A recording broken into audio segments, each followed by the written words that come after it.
So I think understanding what your customer needs and wants rather than what your solution is doing. I think starting from the outside in is very, very important. You might have a brilliant idea, but if it doesn't have a customer for it, it doesn't have people interested in it, then it won't really succeed. And I think a lot of entrepreneurs tend to focus on their solution rather than the business problem that their customers are facing.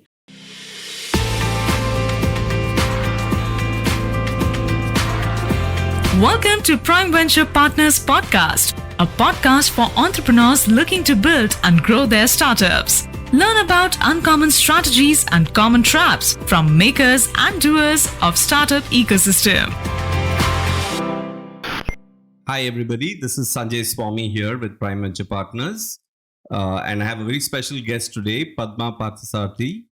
Padma leads consulting for Tech Mahindra globally and has more than 25 years of experience in consulting, technology, and process outsourcing, primarily in the financial services industry. Padma was recently awarded or listed by Forbes magazine as one of the India Women Power List. Congratulations. Thank you. And so welcome to our show, Padma. Would be great if you could start a little bit with your background. Our audience here are largely entrepreneurs in the technology space.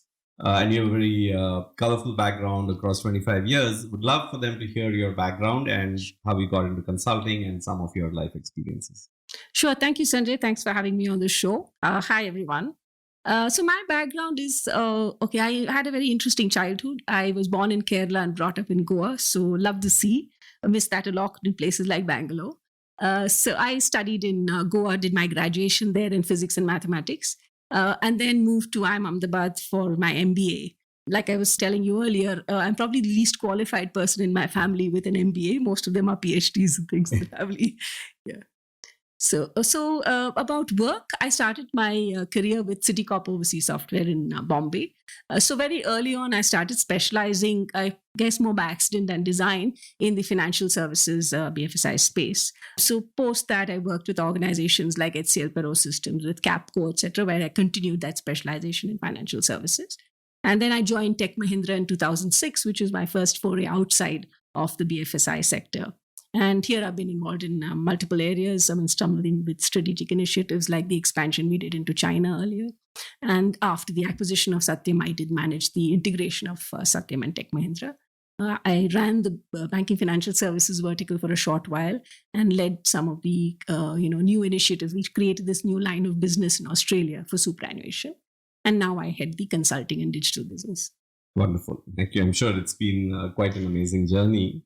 So along the way, it's great to see, women rising to such high positions here at a firm like Tech Mahindra. But what were some of the things that you felt inherently as a woman, nothing was different between you and your other colleagues, and things where, you had to perhaps work harder in areas where you actually think you had an advantage? Sure, I think I was probably lucky. The people in the IT sector in the 80s, I think that was probably the most, equal kind of or less discrimination kind of sector that you could be in. And so I think I was usually the only woman on a team, yes. But I didn't think that gender was really holding me back at that time. And people didn't really look upon me as different because of that. Yes, there were restrictions about, how long you could work. And, those days you didn't have things like cars dropping you home. So we made our own way, but people were very, very supportive. So I remember bosses or colleagues dropping you home if it were very late, etc. But what I did notice, and I think the great thing about India, which I realized only when we went to the US, is that we didn't have differences between men and women in terms of pay. Definitely at the entry level for the first 10, 15 years of your career, you don't see that. Perhaps later there are differences, but I noticed that when I went to the US that women were getting paid less, for instance, and seemed to be treated far more differently than we felt in India. So actually, I was far more comfortable working in India than overseas. Wow, that's really good to hear as well, right? I mean, it's not one of those things that people talk about a lot. Sure. What do you think, from your experience and from what you believe in, what do you think are some of the advantages women have over male colleagues when it comes to managing people, when it comes to coercing people to working harder and so on? What are some of the things that you feel work better? I'm not sure actually, because I think, I mean, I've always grown up with men, boys. So I used to play with my brothers as a young child, etc. I think, yes, women do tend to multitask a lot. You can't really do multiple things at the same time. You have to do them sequentially. But I guess we're used to balancing multiple things. So that's an advantage at work, especially in today's kind of lifestyle and work style. Perhaps more patient. I wouldn't say that about myself, but yes, women tend to be more patient. But otherwise, I think in terms of skills, in terms of ability to do things, it's fairly equal. So I don't really see too much difference. At least when I was talking to women about how they felt about work, etc., and what the challenges for them were, they talked about the fact that when they're in office, they do give it 100%. They don't get distracted by things like smoke breaks, etc. that often. This is again perhaps 10 years ago. Maybe today it's different. But and therefore whereas they were always being told that they were not putting in as many hours as the men, or they weren't there working late, etc. And when you actually measured it, you find that they're probably doing the same amount, if not more. It's just that the perceptions are there because they're not in the office after 6 o'clock or whatever it is. Got it. Yeah. So make more use of the time that you're at the office and That's be more right. efficient. Come in early, do stuff earlier. Right. Awesome. Obviously, you've had several years of experience and seen and worked with youngsters over the years, and seen how the work ethic and things like that has evolved. You've seen it in different parts of the world. A lot of our audience are young entrepreneurs or people working in the startup ecosystem and thinking of going off on their own.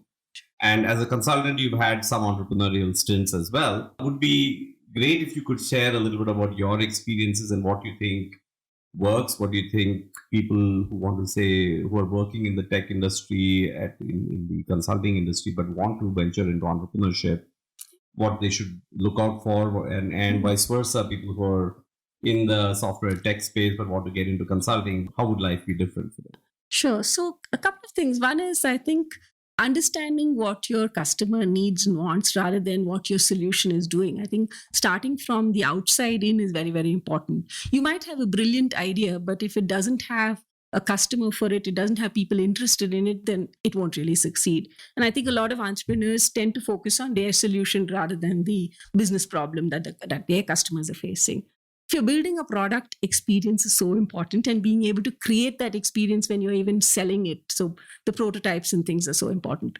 All of us have got very spoiled now with our own devices and the kind of experiences those give us. So all of us expect that from whatever we get around us now. So being able to actually understand, again, the psyche of your end customer and designing things for them correctly is quite important, perhaps much, much more so now than it was maybe 10, 15 years ago.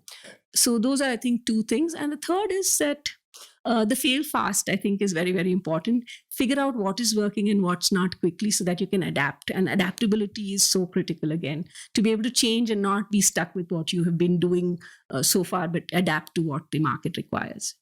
So obviously, one of the challenges for a lot of consulting are that ultimately, you're not building for the customer, but you're building for the customer's customer. Exactly. Right? Even when it's a customer-facing thought. How challenging is that for engineers, especially if they're sitting in a different geography, trying to build for customer of a company that is in the US, for example, and your team is sitting here in India? And what are the best practices to try to overcome some of those? Oh, absolutely. I think in the past, we were very, very removed from end customers, because in India, you would be developing software which went to, somebody else probably in the IT and went to the business and then finally to an end customer. So we typically depended on requirements that came from the customer to develop whatever we needed to. Today, we have a lot more access. One, there is obviously the travel and things that is there. But more importantly, I think we have a lot more access to getting information. So I remember one of our teams internally, we had challenged them to do kind of design thinking, or at least understand end customer requirements. Because they couldn't talk to the end customers, they went online. They found things like customer forums where, people were, the end customers had listed complaints about the products that they had from this client of ours. And through that, they were able to say, this is how we should address it. So I think there are now creative ways of actually identifying the needs of those end customers. So definitely research, both secondary as well as primary research, you can actually reach out to end customers also now. So that's amazing, right? Because I think certainly, and this is a huge industry that India has built, from the likes of the Infosys and the Wipros and the TCSs and Mhm. Tech Mahindra and companies like this. I think the first generation, the perception was at least that it was mostly sort of the overseas customer defines the requirements and the India team That's right. probably has to implement it. Mhm. But now you're saying that a lot of the thinking behind the solution is also being sort of co-created between the customer and the Oh, oh, consulting service oh, provider here. absolutely. And even the kind of problem statements we're getting now is quite different. So in the past, they would say, implement SFDC for me, or implement an ERP for me. But the problem statements that are coming to us today are, I have a negative net promoter score. Can you help me improve it? Hmm. I want to grow my trucking business 4x for a logistics company. And how will digital help me to do that? So now you have to get a lot more involved in the customer's business and understand it in order to create or craft a solution. It's not the customer telling you this is what I want. Right. And also because technology is changing so fast and Yes, customer expectations are changing so fast, I guess you don't have this sequential building opportunity, right? It's that's right. And I guess the way software is developed also now in this whole agile iterative fashion, etc. right. Yeah. So that means that people who are in the consulting industry here in India are actually being exposed more and more to the state of the art end customer experience as well. And in some ways, some of those experiences are very applicable for the startup ecosystem here or the technology ecosystem here as well. If they wanted to sort of, work in a startup or build a product or do their own startup, for example, Correct. the exposure is already much better. Yes, absolutely. And also, I think the great thing is that India now, with all of the digital initiatives that have taken place in India, we are actually far ahead in some of things. So, one of our customers in the telecom space was actually saying that when they were asking for ideas from our teams, and our team said, "Oh, in India we do it this way. We can get a connection activated in less than a day. How come you take 3 days to do it?" etc. Hmm. So, I think with the work that people like you have done, I think on Digital India, we believe leapfrog quite a bit. So our experiences here and our work here is now being used as examples of what can be done differently in other markets. Wow, that's great because Mhm. I think you're saying that the exposure that our teams have got here in some cases is way ahead of where the rest of the other Absolutely, customer yeah, because ecosystem now is. you can have a SIM card activated in about half an hour or something in India, right? Right. Which Right. they haven't been able to do in other markets that easily. That's very interesting. So on this topic, we have Aadhaar and India Stack and UPI as a payment real-time interbank payment system, which pretty much still has not been copied in any other part of the world. And True. Google wrote this letter to the Fed suggesting that they should try to implement something similar to UPI in the US. Yeah. And given your banking, BFSI experience, are you seeing other markets also trying to replicate this whole, digital framework that we have in India, similar to India Stack for, customer onboarding, KYC, instant, account opening and things like that? So there is interest. I have not seen anybody, I think, adopt it fully, probably because they have a lot of legacy. I think the great thing about India is we didn't have too much legacy in these areas. We could build from scratch and we could build state of the art upfront. But yes, there is a lot of interest. I mean, there are telcos, there are banks that are asking how these things work in India and what they can replicate, but probably not the full stack as we see it here. Right. No, and we're seeing a lot of interest also because literally governments and countries are looking at what's happening in India, Exactly. especially in the emerging economies, right? So if you look at several countries in Africa, Absolutely. things like that, where they're saying, maybe we don't have to go through all the evolution and we can straight away leapfrog. Correct. Uh, So yeah, mobile payments, for instance, has become a big thing in Africa, the Middle East areas, right? So Comviva, which is one of our group companies, does a lot of business in peer-to-peer payments in that region, and that platform has been extremely successful in doing a lot of this flow in that. So yes, I think these markets have had access to faster technology and much cheaper also for them obviously to access. Yeah. So, your career has been sort of a storied career, right? And I'm sure there's a lot of hard work that has gone into it. Perhaps some serendipity and some other things as well. But of course, sometimes the harder you work, the luckier you get, as they say. But I'm sure there's a lot of perhaps planning and inflection moments, inflection points in your career. What do you advise youngsters? Right, and it doesn't matter whether they're working in consulting or in technology companies, startups, or what have you, they're building their careers over a period of time. What are your, say, top three pieces of advice to all youngsters? And then, of course, any additional things you would say for women? Sure. So, yes, I think don't look back too much. I mean, so you made a decision, move on with it. I guess when I was in COSL, one of the logical things for me to have done was probably to go overseas and join Citi, which is what a lot of my colleagues had done. And yes, that would have given me probably very good growth. But I took the decision to stay on in India and work in different areas. In fact, leave the company at that time. So that took me on a different trajectory. Is it better or worse? I don't know. But I've made that decision. I think I shouldn't really look back and regret things too much and move forward. So that's one advice. So don't rethink these things too many times. Second is work hard. A lot of times people, I think, expect to get a position, get a title, etc. when they're coming into an organization. What they don't realize is once they come in and start working, good people get things handed to them. So if you're working hard, you automatically will get more responsibility. You will automatically actually grow. So it may not happen when you first enter the company. So don't be too het up about titles and positions and things like that when you start off, especially in the beginning of your career. Those things will come as you work. And I think it's very important to be part of a team because everything right now actually works a lot on collaboration. So the ability to work with others and, work at different paces depending on who you're working with is quite important. No, that's very interesting because I think the part about, come in, if you like the team, like the leadership, like the company, start working, do great work, and good opportunities will keep opening up to people who are already in the company. So one of the things that I have seen at least and has bothered me from time to time in India is obviously there is a lot of opportunity. And so a lot of the growth comes by switching from one company to another, which means you interview very, very well. But it doesn't mean that you're great at what you do because, after you work, if you're not getting promoted and getting more responsibility. And I think, obviously, you can't stop people from leaving because they're getting great opportunities, potentially with huge, salary increments. But people are probably missing out on this, growth path within the company and seeing the company grow.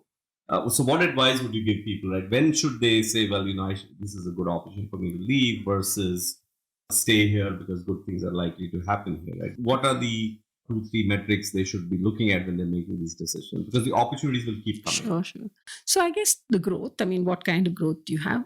How much will you learn? Because I think that's very, very important. To today's world, you have to keep learning. So is that new job going to give you an opportunity to learn something new, learn something different? And so opportunity and learning, I guess those are the two things that I would look at in these things. The other thing, actually, I wanted to add one more thing to the advice. Stay technical as long as you can, because I think the ability to, especially in the IT field, to understand technology and to develop, grow with it is very important. The management skills you will pick up over time. So don't get het up about, again, having a management job, so to speak, and managing teams and things. That will come, but stay technical as long as possible. And moving ahead, with just actually on that point, right? Stay technical for as long as you can. Management skills will come. Technology also is changing a lot. Of course. Right? So how does one sort of devote some share of their time, and invariably it ends up being personal time, to stay abreast with technology? Of course, there's a lot of online opportunities and so on. But how significant and important is it? And hugely important, because I think the ability to be able to understand, and apply new things to what you do is so important. And I look at it and, probably as you're managing businesses, to be able to decide what things would be relevant for your business going forward is so important. So yes, reading blogs of people who are at the forefront of these things is probably the quickest way to start. But then doing the more deeper courses is also important. But I think the advantage now is that you can learn anytime, anywhere, where earlier you had to go to a classroom and attend a course on these things. Whereas today you can learn in your house, and like you said, on your own time, wherever, on your, phone, etc. Also, you can download some of these things and learn. So that advantage is there today. There's also this huge I guess, a plethora of things available. So trying to decide and prioritize which you should learn and which you can do with a basic level, that's also quite important. So organizations like ours have tried to curate some of that content and say, okay, this is probably what you should be doing at this level, etc. So we're lucky maybe in that sense to have somebody do that research and provide it to us. But yes, otherwise, I think the ability to choose the topics wisely and decide what you need to learn is quite important. And lastly, in the whole data revolution that's happening, and AI, and it's fundamentally transforming how people think about solving technology problems, or people now can attempt to solve fairly audacious problems that were impossible to solve because Yes. of the new methodologies and cloud computing and things like that. What is your advice to youngsters around these areas, right? Especially those who may not be both you have the technologists and you have the non-technologists, Correct. right? How significant an impact is this going to have over the next 10, 15 years for people who are in the mainstream?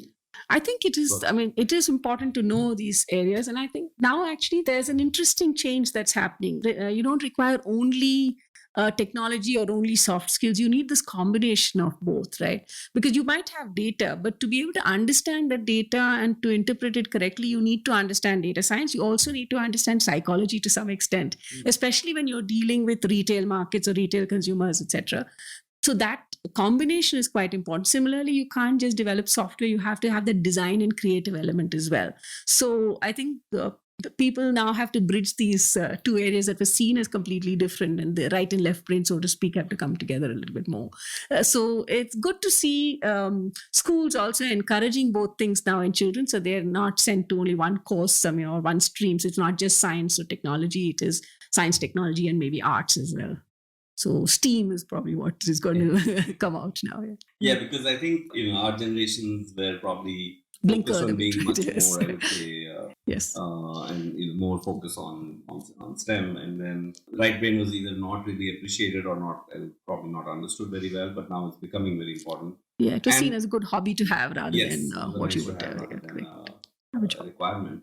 And then now you're saying they actually are both very important, the skills from both. And obviously you will have specialists on either side, and you will, but what you're saying, there's enough opportunity for people who can develop both sides. There's a need at least to appreciate the other side and to be able to, at least access the right skills on the other side as well. Right. Yeah. So while you might be a more creative or person who understands psychology and things like that, you need to be able to, find the right person who can give you the data and the interpretation of that to feed that correctly, right? So when you're building a team, right, just to double click a little on this last piece, when you're building the team, how easy or difficult is it to pull together sort of a well-rounded team, right? Because especially in a startup where you have a small team, and I mean, large companies also, you end up having a small team and you don't have infinite resources. Sure. So, what's the balance, and how does one come up with the balance based on? Yes, so you have to look at which people have what skills and kind of, like you said, balance it out. So there is that requirement for having that right experience design kind of skills. It depends on what you're building also. If you're building an app which is going to be used by end consumer, yes, you would need to do that. If you're building a backend system, the thing then probably you're focused more on technology and architecture rather than the front-end experience. And the other part now, of course, while you talk about agile teams and things like that, and but you do still need to have that program project management skills, and not everybody has those skills. So that's also important to build and get people trained on how to keep track of deadlines and work.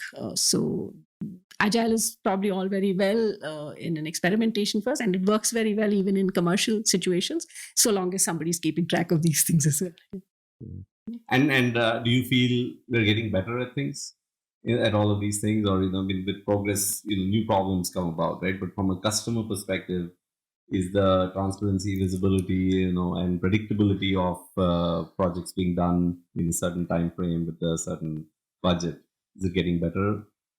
I'm not sure, because I think there are enough digital, projects that have failed precisely because they haven't understood an external requirement, or they've tried to build something too esoteric, etc.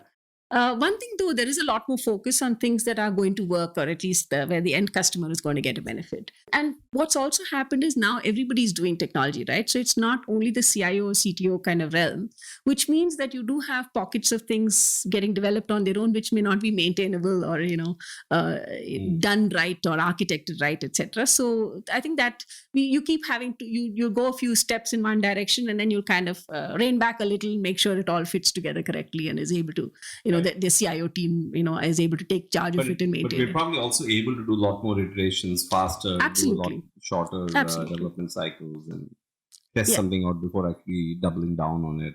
Absolutely. And then I think the ability to access things, information, data, consumers, suppliers, everything is a lot easier in today's world, right? There's so much more access that is enabled. Right. Great. Any last pieces of advice that you have for youngsters and entrepreneurs? Sure. So I think for the women entrepreneurs we were talking about, Mhm. this is something that I think women everywhere, not just as entrepreneurs, but also in corporate jobs, we don't ask for help very easily. We hesitate to ask other people for things that we might need. I think the men do it a lot more easily. They do network a lot easier and they connect with other people a lot more easy for these kind of things. We do connect, but it's typically for not necessarily for work. So just wanted to tell the women out there, do take help. I know I used to hesitate too until I realized that when people reached out to me, even if I hadn't spoken to them for 5 years or 10 years, when they reached out, I was helping them. So I realized that they probably will do the same for me if I reach out. So there's no harm in, asking for help from somebody else if they have the access to provide you something. And most people have been more than forthcoming in providing that help. So do reach out and take the help and It's not a sign of make weakness the- when you're yes. asking for help. Absolutely. So take advantage of the network that you have. Yeah, that's actually great advice for all of us. I've also recently had some experiences where, one of our companies was having, sudden explosion of growth in Southeast Asia for no apparent reason. And they wanted to talk to someone who knew the marketplace. And I just put a post out on Twitter saying, hey, does anybody understand this market well? Yeah. The number of people who reached out and said, wow, happy to help, let us know how we can. It was really an eye-opening thing to me where people actually are very helpful and all we have to do is ask. Yes. And whether it's women or I think for all of us, I think people are always happy to share and being helpful, I guess, is a two-way street. Sure. So, Padma, thank you so much. I know we tried to do this at very short notice and I really appreciate you making the time. Thank you so much for coming here. Thank you, Sanjay.